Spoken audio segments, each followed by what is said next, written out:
Frostpunk, a game about the wonders of technology, where the only thing worse than the weather is the government managing the last city of humanity on an Earth now devastated by eternal winter. And what better way is there to survive in a frozen version of hell than with only child labor? So getting into the game, you will see that the entire world is basically a frozen wasteland. And our very first goal here is to get the generator running by collecting a bunch of coal. So this massive building in the center is the generator, which provides pretty much all the heat for our faction. So right now on the bottom right, you can see that we have 80 people right now who have 50 general idle workers, 15 engineers, and whoa, 15 children. You'll notice that it says prohibited right there because they are prohibited from work, or at least they are until I open up my book of laws here. And child labor. So by signing this into law, now we have the beautiful thing known as child labor. And now you'll also notice that children are no longer prohibited, they are just unemployed. So by assigning children to come collect at these wood crates, that means they'll start digging their way through the snow and they'll start collecting wood for our harvesting. Now for this run overall, there is two main rules. Number one, we can only use child labor, obviously. Number two, the only exception to number one is that I may have one staffed workshop. The reason for this is that a workshop is essentially where we do all of our research. If we didn't have a workshop, it would be physically impossible to actually beat the game. So by constructing this workshop over here, now we can actually do research and use 5 engineers and only 5 engineers to staff this. Outside of those 5 engineers,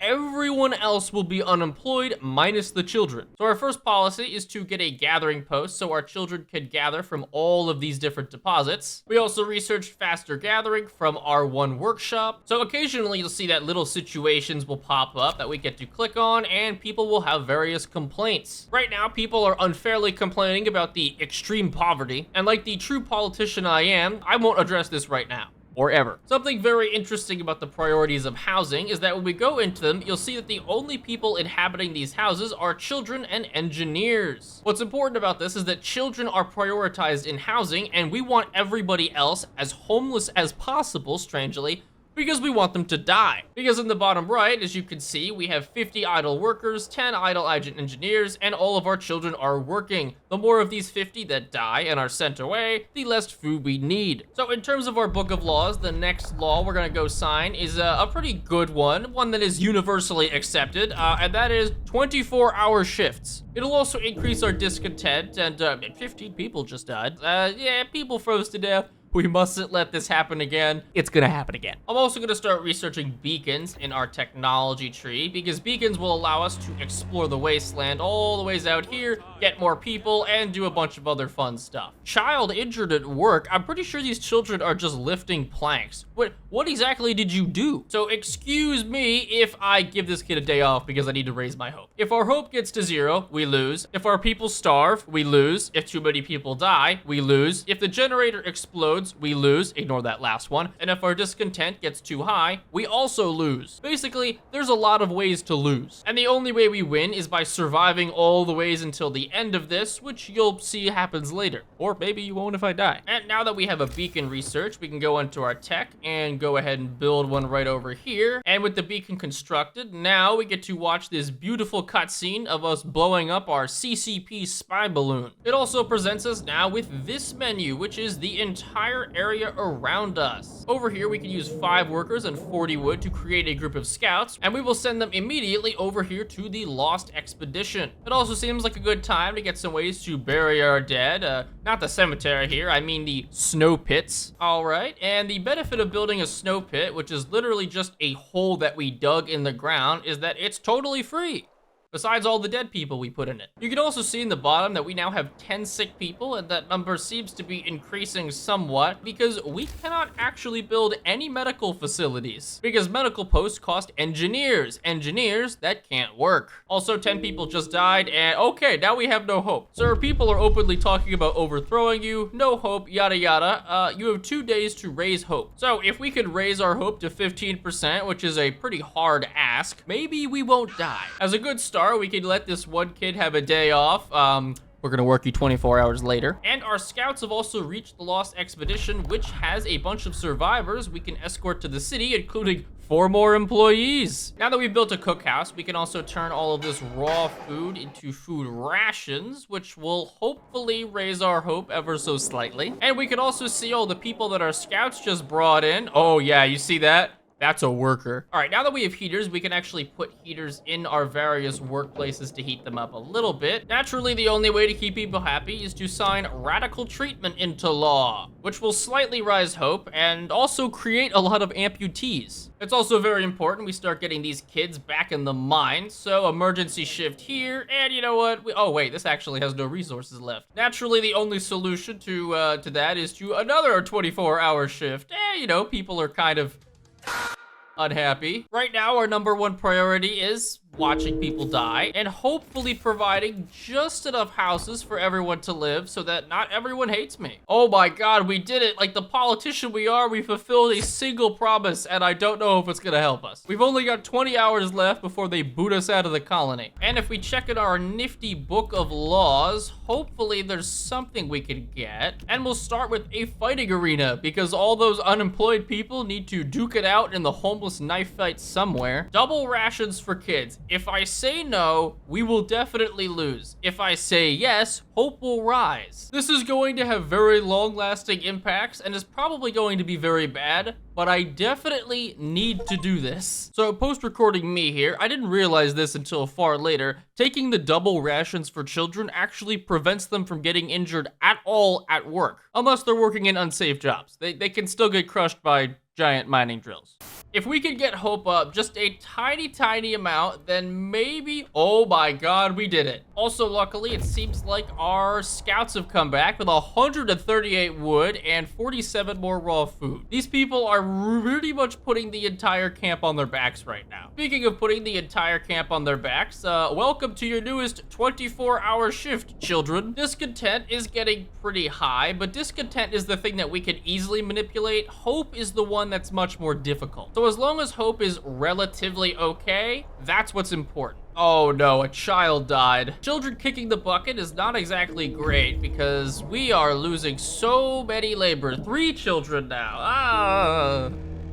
5 children, but maybe we could just cheer everyone up with organ transplants. Okay, our scouts have discovered something that will hopefully save our entire game, which is automatons. Automatons are these giant walking creatures you see that are made of metal that will help us do various jobs. We desperately need this research thing to work for 24 hours a day now because it's the only way we're going to get a generator range upgrade and then maybe be able to heat all of these homes. Oh no. Oh no, wait, we still have a sliver. Never mind, now we have to get hope back up to 15% again. On the bright side, we just got the generator range increase, which means that more people will continuously die. But with the help of another silly little 24-hour shift to collect more coal, we can turn on generator range 2, which will bring up all of our tents to livable. And then our book of laws, we can try to get a care house, which will raise hope a little bit. It also means we have to build a care house, which is kind of unfortunate, but it's not the end of the world. All right, there we go, hope goes up. And care houses allow us to house sick people for half of the food cost. Because nothing says treatment like not feeding people. And now that we get another 4 children, good. More employees, more sick beds. Okay, the sick beds are not happening, dude. Yes, finally. Okay, so it looks like our automaton has arrived. We can use it to work.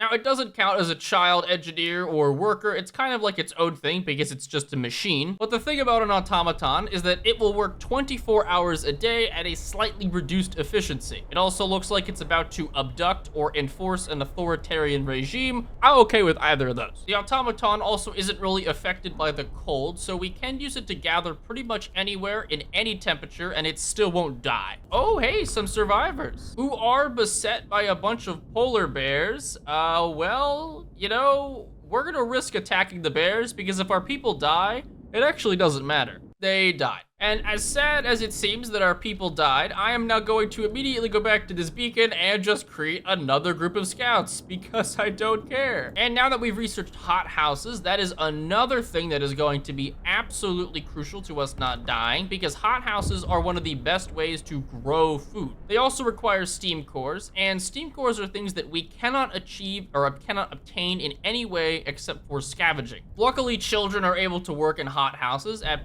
pretty good efficiency, so the children will pretty much be crammed in there all day, every day, as often as we could put them there. All right. Hope has been restored, although for now, we're gonna sign organic fertilizer into law. And as you can see at the top right, as appeared as one of our resources, bodies. Just remember, if you think you're useless, I could always use you for fertilizer. All right, now we've got coal mining as well, so we can go and build coal mines on top of all of these various coal resources that are sporadically about the map. Now, they do cost a steam core and are pretty expensive, but we can pretty much just assign our automaton to work the coal mine, and that will be the end of what they do. All right, our scouts have reached the coal mine, and surprise, surprise, coal. Okay, minus another 10 degrees, and a lot of people are continuing to die, but our scouts are making a lot more progress, finding even more survivors, and oh, these survivors don't have any children with them. Well, I hate to tell you, I kind of lost the map. I'm sorry, I don't know where our colony is. All right, it seems our scouts have reached winter home, and well. The giant colony that we hope would help us is, surprise, surprise, totally destroyed, but it did give us 2 steam cores. Something about finding the fall of winter home, and that the only other colony in the world in all of human existence is now dead, and hope is gone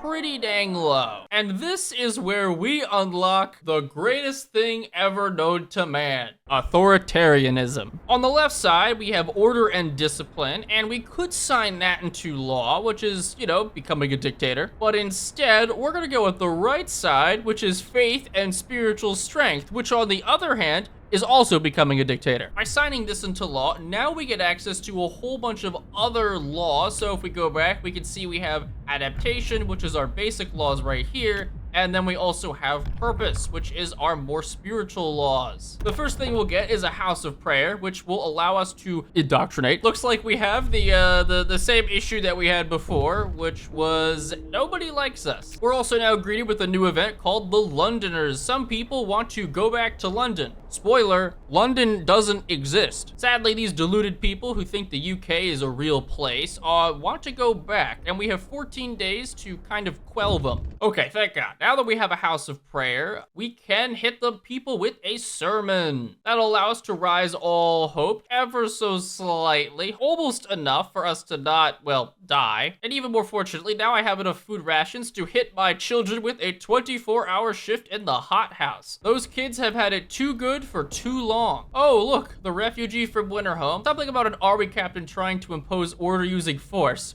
Good thing we're not gonna do that. The children's hideout? Whoa. 35 kids? That's so much labor. It turns out that faith and just faith, and definitely not authoritarianism, was the way to unite our city after all. Although right as I signed that, writing on the wall from Londoners, they defaced the city. Oh no, look at that. Look at that vulgar imagery. But at least we can send in a cleric to reassure people, a cleric who is armed. Also, by going into our book of laws, we can get one of our best laws, which is the House of Healing. The reason that the House of Healing is basically crux to our strategy is that it doesn't need engineers. So that means by throwing one down, we can pretty much heal away all of these sick people with the power of prayer. How exactly that works, I'm not gonna question it. Cleric beaten, oh, whoa. I like how we only really get 2 options, which is we need faith keepers to secure the streets, or we need faith keepers to strike back. We could also have a bunch of children working in this House of Healing. Again, I'm not exactly sure how we're doing it, but I think we're just putting our hands together and praying to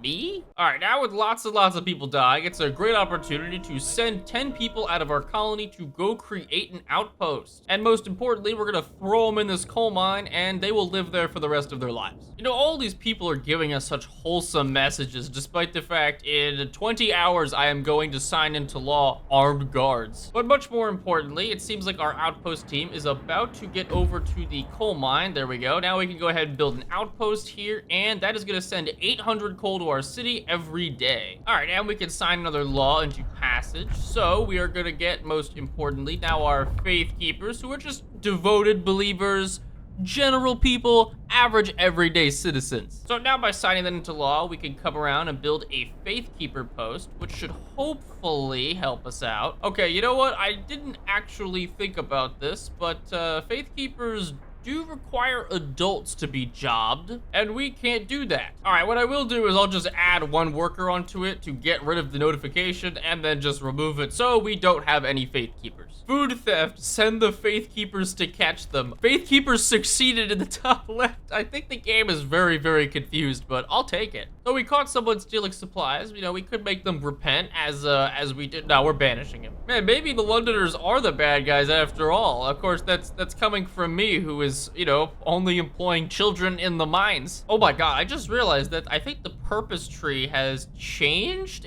I don't think it originally looked like this. Yeah, I think I would have noticed there being these two very grisly looking old dudes who I think want to chain me up and put me on the rack. Of course, I'm completely unbothered by that because I'm going to immediately get righteous denunciation. Oh my God, a faith keeper got murdered. There are no faith keepers. All right, so right now our city is actually doing pretty well. We've got a good amount of food, an excellent amount of corpses stored, not that many resources, but I think some of our people are about to come back. And we do have only about 6 days until the Londoners are gonna try to leave. Well, I think people are starting to get angry about the fact that I have not increased the heat of the generator for a very, very long time. And I definitely need to do that. So we'll just try to heat some of the homes. And by that, I mean we desperately need to get this generator power upgrade research so that we can double the amount of fuel we're using for the generator, but also, as you can see, increase the amount of heat that they give. So right now up there you can see we get +1 temperature from heat zone, but when we double the generator's power usage, it'll be +2, and then the temperature will no longer be chilly. The big thing that we need to watch out for is that much later in the game, there is going to be a giant storm that will lower this temperature from -40 down to extremely low. So if we don't have everything power, if we don't have our generator at max level, we don't have food supplies stocked up, we will just die. This also seems like a great time to go back to our adaptation tree and sign it to being, finally, child labor all jobs, which is gonna take a hit to our hope, but our hope is high enough that we don't really care. And now we can start to employ children in coal mines, in steelworks, and in sawmills. Oh my God, I think we did it. A few tired men, talk to them. The scouts will try to reason with the Americans. The Americans told us how they dealt justice to the inventor. Ah, good, my people. I would never leave a fellow American behind, unlike these, British. All right, so right now we are facing some pretty bad temperatures. Most of our buildings are not able to actually function. As you can see, it says that the temperature has gotten too low. So we do need to use the overdrive on the generator. If we leave this on too long, it will explode. But it also increases the heat in the entire radius, so hopefully we can keep this on for just long enough to make sure we don't die. Okay, I think inviting the Americans was a bad idea, because now there's a healthcare riot, and I can't build an infirmary, because I can't do anything with that, so discontent will raise wisely. Will I die? Oh, that's not that bad. If that's really all that happens when I deny people their right to healthcare in this colony, I mean, I'm just gonna do it again. All right, now that our scouts have gotten back, 1,000 more wood. Oh, thank God. Or more accurately, thank me. Oh, Jesus Christ, that's right. I need to turn off the overdrive. I actually almost forgot about this and blew up the generator. Oh man, right now we have 70 sick people. There's so many people that are ill. Our houses of healing are working overtime right now. All they have is a bunch of children working at them, praying away the illnesses, but I mean, hey, it's somehow working. Like every 24 hours, people's arms and legs are just growing back. All right, now we can also get 2 industrial hothouses, which they're gonna cost a bunch of steam cores, which kind of sucks, but most importantly, they are pretty much twice as efficient as the normal ones, and you know, immediately the rational decision is 24-hour shift plus throwing a bunch of corpses in there. That also seems like a great time to sign into public penance, which is basically just public whipping. I mean, praying. Our scouts have also finally cleared everything out in terms of scouting, so we can just send them home and keep them there for now, because we can't really do anything else. We've also got 3 houses of healing working full time on the clock right now because it's kind of bad. We've got 80 sick people. They are not being treated very quickly. It turns out something about, you know, you can't really pray illness away. All right, well, it looks like it's time for the Londoners to leave. They all want to secede. I think it's like only 15 people. Now, I was gonna force them to stay with the power of faith and firearms, but I'm actually just gonna let them go because we have enough hope that it doesn't matter that much. The temperature's like minus 50 degrees right now, and they think walking from Antarctica to London is a good idea. And now that all the unbelievers are gone, let's just sign into law. The captain will assume the title of protector of the truth. He is the only one who can tell us what is right and what is wrong and will guide our faith. If that doesn't sound like the perfect system, I don't know what does. I'm surprised at how supportive our people are being about this decision. Total authoritarianism has never looked so good. So now we have a new ability called the Captain's Words. Our faith keepers will knock on every door to spread the word of our captain and make sure it is obeyed. Ah, perfection. Look at that hit to discontent. Wow, I could just do that every 2 days and, you know, force everybody into submission. Okay, here it comes. Refugees from the Frostland. So this is the first event in a group of basically refugees coming, and they keep repeating the phrase, doom is coming. You could probably imagine what that means. For right now, we can try and help them, but we will probably have to refuse a bunch of them much later. So now if we zoom out, we can see there are refugees coming from over here, and there will start to be even more refugees. 22 children. All right, I'm on my way. All right, so now it's time for us to sign our final law into practice, and it is called a new faith. Hope will never be a problem again. Londoners will have to renounce their views. A public execution space will be built, and some other, you know, various little things. And thus we become the Super Inquisition. Actually, now that I realize it, we can't do that because I need faith keepers. So never mind. We're gonna rescind that law. I didn't actually say anything about becoming God King of this colony. What I meant to say instead was extended shifts. Excellent. Now we can go and make the work hours for all of our industrial hothouses to 14 hours a day. All right, and the first round of refugees have actually come into the city, which is great. And by letting people in, I mean I'm only letting in the healthy ones because we already have 80 sick people. So this is gonna be a bit of a risk, but now we need to start employing our children in the coal mines. It's about time that we get this going, but we do need to keep them somewhat warm. If they die, that will be very bad. Also, I am realizing how efficient our children are in these coal mines, in these steam coal mines. 80 coal per hour. Dang, I don't know why I don't work these kids for 24 hours. As a matter of fact, I think I just will. All right, now we're down to -60 temperature, and oh yeah, tents are getting way too cold for us to be able to have them. So we do need to replace all of our tents with actual houses. And here's the last wave. We have to reject everyone. Oh, and now we're greeted with the last menu we're gonna get. So basically what this is trying to tell us is that there is a giant storm which is going to be coming from, I think, this direction. I'm not actually entirely sure where. Oh, actually, I think it's over there, the giant ominous clouds. This is actually getting very, very rough. We desperately need to hold on to stockpiling a ton of food and a ton of resources because when the giant storm hits, all of our food production will stop working. All right, I am extremely impressed by the tenacity of our child laborers because they have not only generated us enough coal, but they have maxed us out on coal with like 3 different storage posts. So the reward is I'm gonna send them into the steelworks. Okay, right now we are super maxed on coal, which is absolutely amazing. So we can just take everybody off this and throw them all into the hothouses because we desperately need to start stockpiling food. I have been absolutely grinding as hard as I can right now because we're trying to get just as many houses up, as much heat up, as much stuff stockpiled as possible. Our scouts are slowly running through all this, but you can see the storm over there is getting much closer.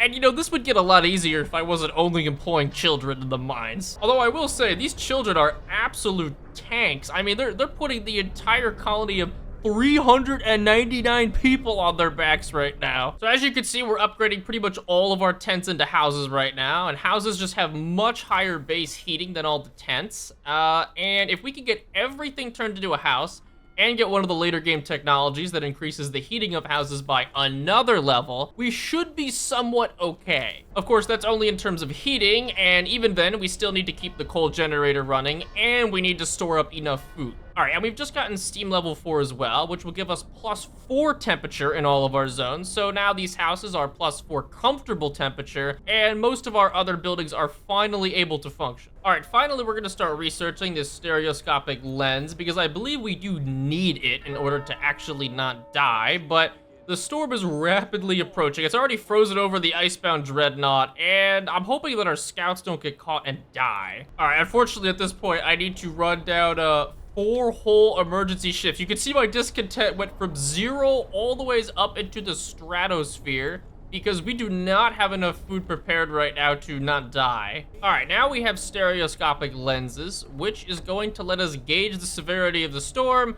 Yeah, hope is gonna fall pretty majorly. To prepare for the storm, the last things we have to do are recall all of our scouts and outpost teams, research overdrive couplings, and gather at least 2,300 food rations, which is gonna be rough. But we are gonna start recalling these outposts now, get all of our outpost teams online to come back to the city because they're gonna die anyways if we leave them out there, and that'll be pretty worthless. We have so many notifications on the side of the screen, everybody coming back to the colony all at once. It's just a massive flood of people. Okay, yeah, it's a good thing I recalled our scouts because now the large crater is frozen over, and all these other places are gonna get frozen over soon as well. All right, discontent is getting pretty high. The generator is now ready, so it seems like the perfect time to sign into law, getting everyone drunk on moonshine, which will hopefully lower discontent a little bit. We also need to research house insulation finally, which is gonna increase all the insulation of these houses up to a whopping +4. But as you can see on the top, the temperature is gonna drop by 1 level, then another level, then another level, and then everything is gonna stop working as soon as we hit this point. Our outpost teams have also all made it back and disbanded, so we get all of our teams back. So the last objective we have is just to get enough food rations to survive. So we do need a bit more storage until we can do that. All right, with house insulation research, now all of our houses are gonna be very, very comfortable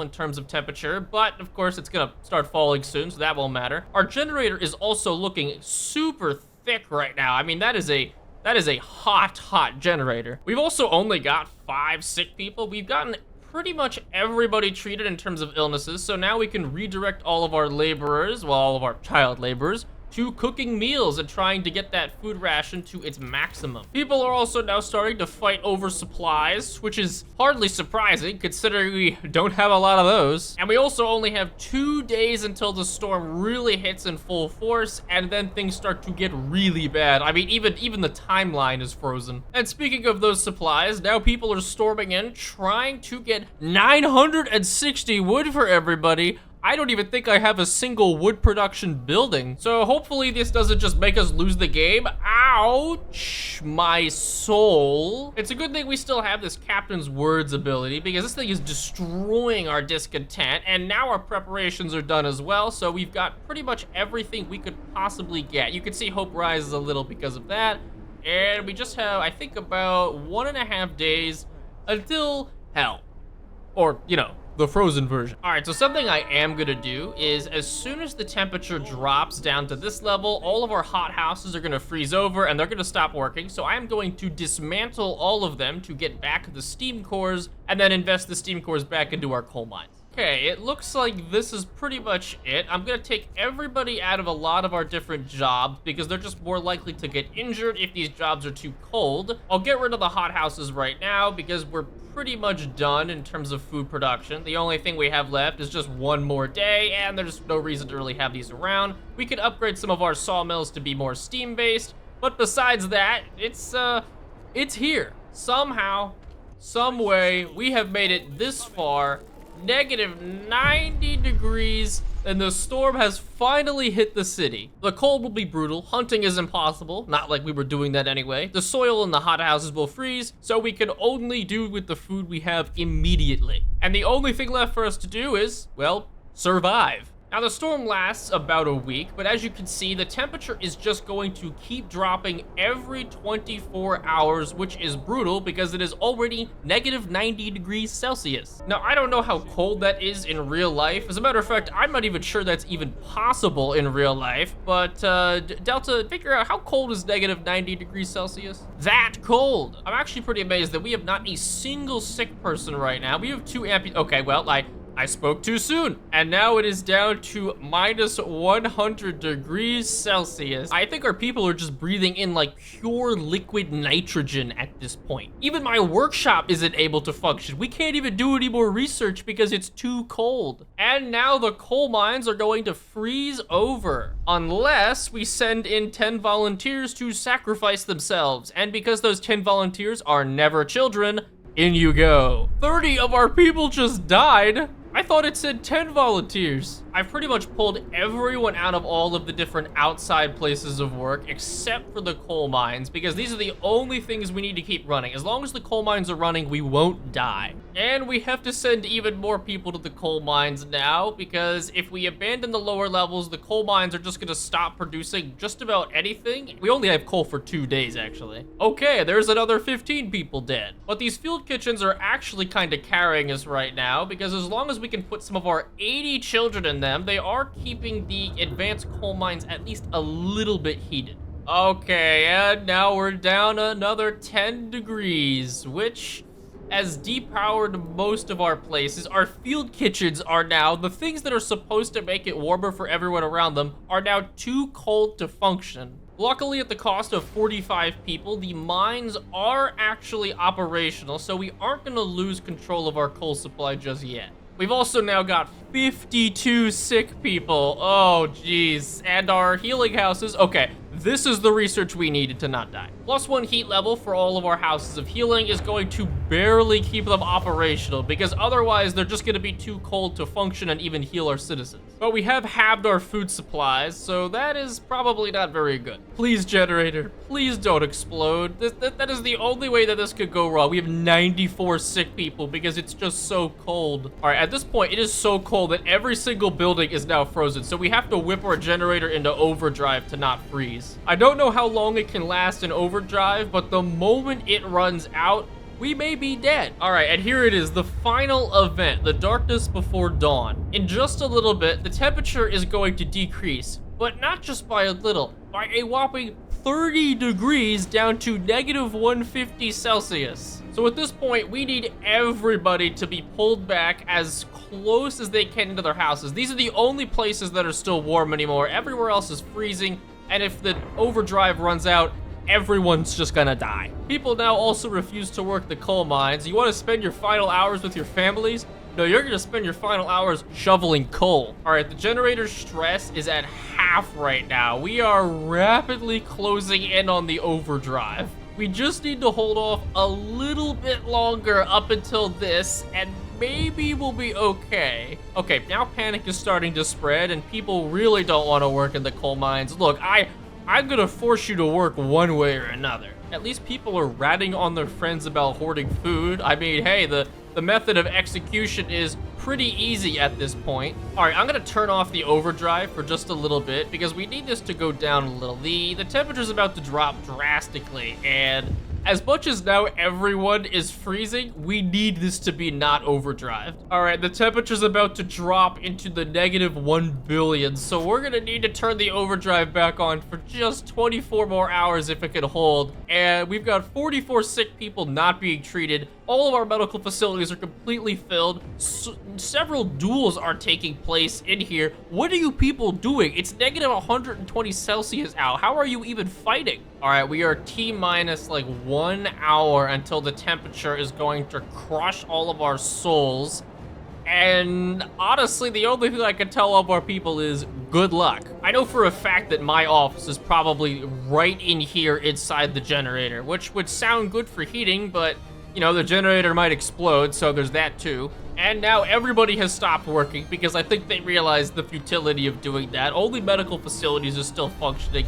The last thing we have to do is just hold on for a couple more hours And here we go. You can see that even in overdrive, every single structure is now freezing and cannot be operated anymore. Everyone is freezing, very high risk of falling ill, risks of amputation, as one does, and this is gonna be bad. I don't know how these people are actually outside. I mean, everyone here is alone in this world, and I think they're gonna stay that way if we don't... I don't think any of our medical facilities can function anymore. It doesn't even say minus on a number, it just says minus weather at this point, because nothing is functioning. We just have a couple more hours. That's all we need to do. A couple more hours. Our food is okay, our coal is okay, and oh my God. I think we've done it. The storm is slowly gonna end as it comes back to some kind of whiplash in terms of temperature. And we are not dead. We made it. Now we get to see the ending cutscene, which is essentially the reconstruction of our entire colony built solely on the backs of child labor. Faith was abused. Whoa. At the end of the day, though, the city survived. And yes, it was worth it. Block out that other part. 392 people survived, and we did it with child labor only. Frostpunk is one of my favorite games I've ever played. I'd highly recommend anyone check it out before Frostpunk 2 comes out. I did also try playing this game live. So if you like seeing this stuff done in real time, follow me on my Twitch, where together we can unite in harmony and make the frozen wasteland even worse.